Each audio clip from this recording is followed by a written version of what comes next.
Selamat pagi, siang, sore, ataupun malam, Pak Wayoji dan teman-teman.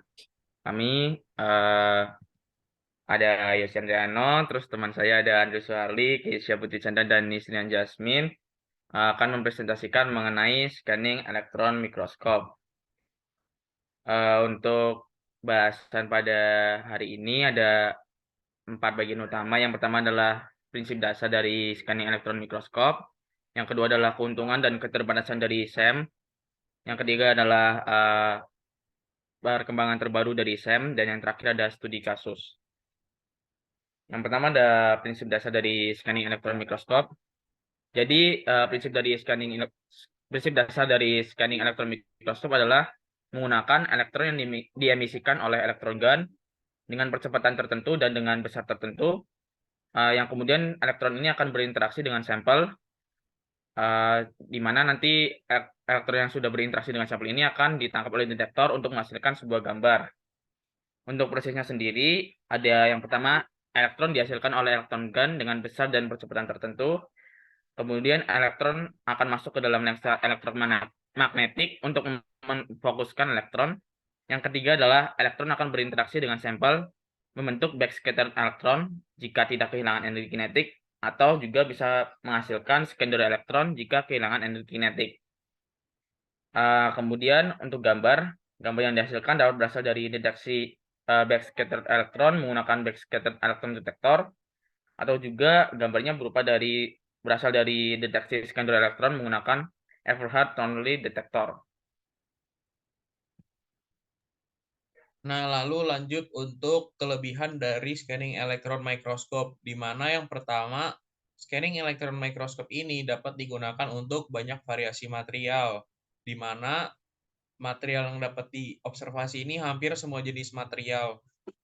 Nah, yang kedua itu preparasi sampelnya cepat dan mudah. Ketiga, scanning elektron mikroskop ini mudah digunakan dan hasilnya itu langsung keluar setelah digunakan.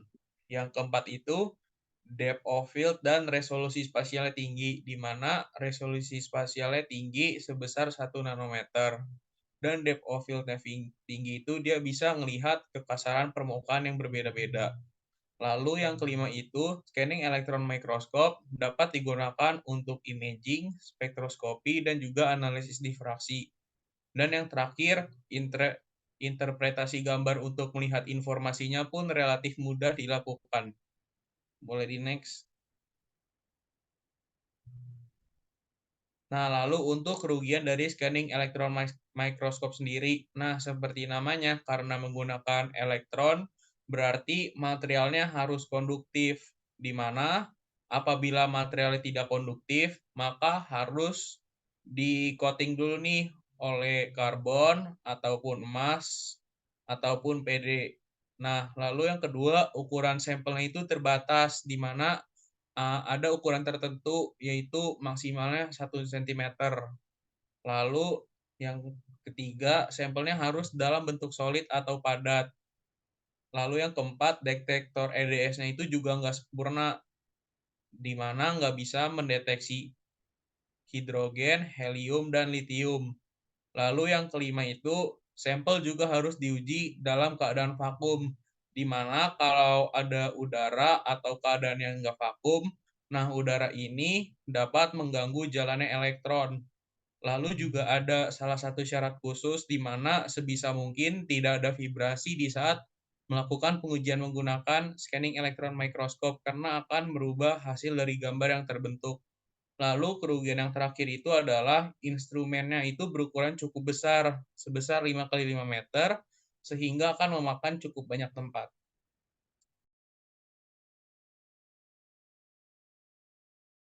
Oke, baik. Selanjutnya, sebelum kita masuk ke recent update or development, kita akan membahas mengenai sejarah SEM dulu. Nah, yang pertama, pada tahun 1935, M0 memperkenalkan konsep awal yang melibatkan teori pemindaian mikroskop elektron. Nah, sebelum SEM ini sudah ditemukan TEM dulu atau Transmission Electron Microscope. Baru selanjutnya, pada tahun 1938, konsep standar dari SEM modern dibangun oleh Van Arden. Nah, lalu pada tahun 1942 desain SEM diubah dengan Zorikin DKK saat bekerja untuk RCA Laboratorium di Amerika Serikat. Pada tahun 1948, desain itu lagi kembali dirancang oleh C.W. Oatley, seorang profesor di Universitas Cambridge. Boleh di next. Nah, berikut merupakan perbandingan SEM dari tahun ke tahun. Untuk yang di kiri itu sekitar tahun 1950-an, untuk yang di kanan pada zaman sekarang. Boleh next. Oke, kita masuk ke recent update or development. SEM ini tidak berubah secara drastis dalam hal desain dan konsep sejak pertama kali diperkenalkan pada tahun 1930-an.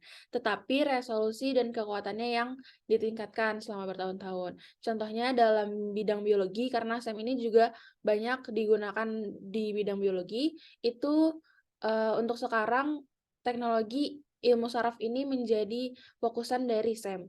Nah, dengan apa? Yaitu mengungkap perubahan fisiologis yang terjadi di sistem saraf pusat menggunakan serial block phase SEM atau SBEM. Dengan memblok gambar ultrajaringan tipis diangkat menggunakan ultramikrotom yang kemudian dimasukkan ke dalam mikroskop elektron. Nah, selanjutnya kalau untuk di bidang material, SEM ini cocok untuk metal organic framework atau MOF yang berukuran nano dan mampu secara efektif memberikan detail struktural dan dinamis informasi. Nah, salah satu perkembangan terbaru dalam mikroskop elektron juga itu ada mikroskop elektron pemindaian lingkungan atau environmental scanning electron microscope yang memungkinkan bahan isolasi lunak, lembab, dan atau elektrik untuk dilihat tanpa praperawatan. Tidak seperti mikroskop elektron SEM biasa, yang biasa di mana spesimen tuh harus padat, kering, dan biasanya konduktif secara elektrik. Nah, lalu selanjutnya ada juga Focus Ion Beam Scanning Electron Microscope atau FIB-SEM, yaitu berkas ion, yaitu terfokus menggantikan penggunaan berkas elektron. Boleh next.